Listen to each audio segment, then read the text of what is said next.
Monday.com Workspace Board and Group tutorial. Hello guys and welcome to this new tutorial. In today's video I'm going to represent for you the interface of Monday.com Workspaces, Group and also the boards.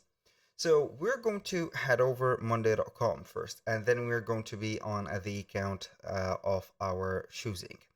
Once we have been on the dashboard of the account, we're going to head over to the left side of the screen and we're going to find something called Workspaces.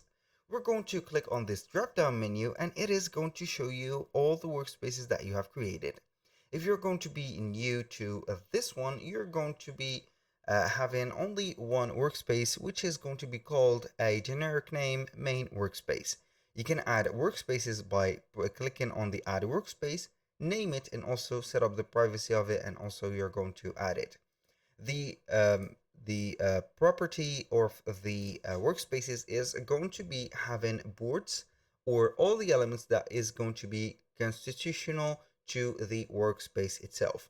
That means that when you're going to have a project, you need some boards, dashboards, and also some documents maybe, or a specific workspace that will cover a project named.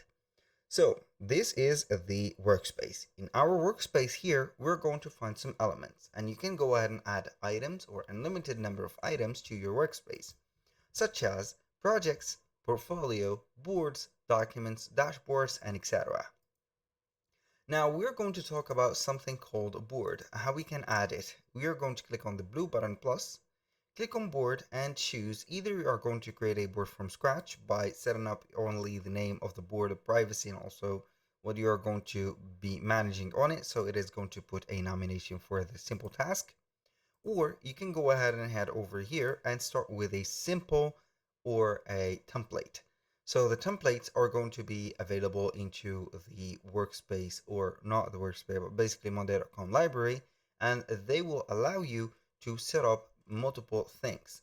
So depending on the needs or the category that you're going to find on the left side of the screen, for example, design category of templates, freelancers, CRMs, forms, docs, project management, and etc.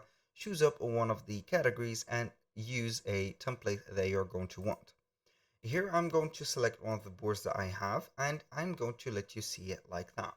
So the board is going to be containing tasks or whatever item or nomination that you have put on this board. And each one of the boards is going to have groups. What is the group? It is going to be the, as you can see, the composed. This one is going to be a composed tasks that will constitute the group. The group is going to be having a name and also a color.